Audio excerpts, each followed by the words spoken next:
दर्शक बंधु एही भिडियोरे आमे केउ पर्व केउ तारीख केउ बार रे पड़ुची अर्थात केउ पर्व केउ दिन पालित हेब से संपर्क रे सूचना देउछु। चलित 2025 जून मास ठारू आगामी 2026 एप्रिल मास पर्यंत गोटे वर्ष मध्य केउ पर्व केउ तारीख रे पड़िबो बा पालित हेब जणाउछु। आपण मानको आमे जणाई देउछु जे ए वर्ष तिथि अनुसायी पड़ुथिबा बा पालित हेउथिबा पर्व सबु बहुत आगुआ पालित हेबाकु जाउछि। जेमिति कि दुर्गा पूजा साधारणतः अक्टोबर मासरे पालित हुए, किंतु ए वर्ष दुर्गा पूजा आगुआ पालित हेब। सेप्टेम्बर 29 तारिख रे दुर्गांकर सप्तमी पूजा हेब। एही बड़ी तिथि अनुसायी पड़ुथिबा पर्व आगुआ पड़ुछि। तारीख अनुसायी पालित हेउथिबा पर्व निर्धारित तारीख रे पालित हेब, सेथिरे परिवर्तन होई नाही।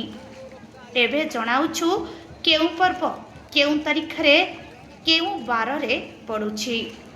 चलित वर्ष विभिन्न पर्व आगुआ पालित हेबाकु जाउछि। एहार कारण कोन जणाई केउ दिन केउ पर्व पड़िबो जणाइबो। प्रथमे चलंतु पर्व आगुआ पड़िबार कारण। ओडिशा रे पर्वपर्वाणी साधारणतः तिथि अनुसायी पालित हुए। संक्रांति को नहीं पालित पर्व रज मकर विश्वकर्मा पूजा को छाड़देले अन्य सबु पर्व तिथि अनुसायी पालित हुए। तिथि जेबे पड़े पर्व सेबे पड़े। जदि कोनोसी ओडिया मास मल मास हुए तेबे सेही मासरे पड़ुथिबा पर्व पालित न होई आगामी मासरे पालित हुए। एमिति सबु पर्व पछेई जाए। गोटिए ओडिया मास मध्यरे दुईटी अमावास्या पड़िले से मास मल मास हुए। से वर्ष पर्व प्रवाणी विलंब हुए। चलित वर्ष कौनसी मास मल मास हेउ नथिबारु पर्व आगुआ पड़ुछि। उदाहरण अनुसायी 2023 रे ओडिया मास श्रावण बा कर्कट मासरे दुईटी अमावास्या पड़िबारु से मास मल मास होइथिला। तेणु 2023 रे श्रावण परे जेते पर्व पड़िथिला विलंब होइथिला। सेही वर्ष दुर्गा पूजार सप्तमी पूजा अक्टोबर मास 21 तारिख रे पड़िथिला। चलित वर्ष आगुआ पड़ुथिबारु दुर्गांको सप्तमी पूजा सेप्टेम्बर 29 रे पड़ुछि। एबे जणाउछु केउ पर्व केउ तारिख रे केउ बार रे पड़ुछि।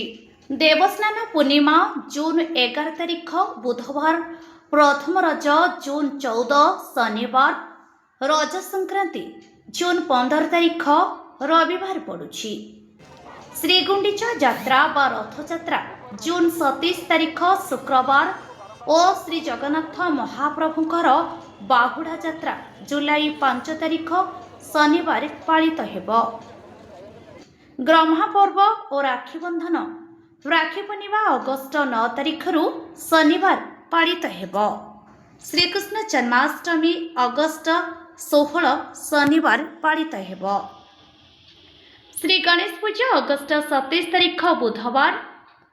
पश्चिम ओडिशार प्रसिद्ध नुआखाई पर्व अगस्ट 28 तारिख गुरुवार पालित हेब।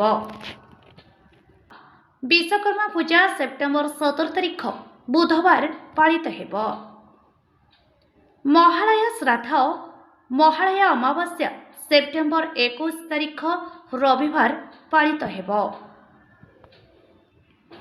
नवरात्रि पूजा आरंभ हेब सेप्टेम्बर 22 सोमवार ठारू। मुन्मयी माँ दुर्गांकर सप्तमी पूजा सेप्टेम्बर 29 सोमवार पालित हेब। दशहरा रावण पोड़ी अक्टोबर 2 तारिख गुरुवार पालित हेब। गजलक्ष्मी पूजा कुमार उत्सव अक्टोबर 6 तारिख सोमवार पालित हेब। गर्भण संक्रांति अक्टोबर 18 तारिख शनिवार पालित हेब। दीपावली उत्सव प्रयासाध काली पूजा अक्टोबर 20 तारिख सोमवार पालित हेब। बड़ ओषा ଧବଳେଶ୍ୱର ଓଷା ନଭେମ୍ବର 4 ତାରିଖ ମଙ୍ଗଳବାର ପାଳିତ ହେବ। ରାସ ପୂର୍ଣ୍ଣିମା ଓ ବୋଇତ ବନ୍ଦାଣ ନଭେମ୍ବର 5 ତାରିଖ ବୁଧବାର, ପ୍ରଥମାଷ୍ଟମୀ ନଭେମ୍ବର 12 ତାରିଖ ବୁଧବାର, ମକର ସଂକ୍ରାନ୍ତି ଜାନୁଆରୀ 14 ବୁଧବାର, ଶ୍ରୀପଞ୍ଚମୀ ଓ ସରସ୍ୱତୀ ପୂଜା ଜାନୁଆରୀ 23 ଶୁକ୍ରବାର ପାଳିତ ହେବ। ଅଗ୍ନି ଉତ୍ସବ ଅଭିରା ପୂର୍ଣ୍ଣିମା ଫେବୃଆରୀ 1 ତାରିଖ ରବିବାର ପାଳିତ ହେବ। ମହାଶିବରାତ୍ରି ଜାଗର ଫେବୃଆରୀ 15 ରବିବାର ପାଳିତ ହେବ। ଦୋଳ ପୂର୍ଣ୍ଣିମା ମାର୍ଚ୍ଚ 3 ତାରିଖ ମଙ୍ଗଳବାର, ଫଗୁ ଖେଳ ରଙ୍ଗ ଖେଳ ମାର୍ଚ୍ଚ 4 ତାରିଖ ବୁଧବାର, ବାରୁଣୀ ସ୍ନାନ ମାର୍ଚ୍ଚ 17 ତାରିଖ ମଙ୍ଗଳବାର ପାଳିତ ହେବ। ବାସନ୍ତୀ ପୂଜା ବସନ୍ତିକ ଦୁର୍ଗାଙ୍କର ସପ୍ତମୀ ପୂଜା ମାର୍ଚ୍ଚ 25 ତାରିଖ ବୁଧବାର, ବାସନ୍ତୀ ମୃଣ୍ମୟୀ ଦେବୀଙ୍କର ଦଶହରା ମାର୍ଚ୍ଚ 28 ତାରିଖ ଶନିବାର ପାଳିତ ହେବ।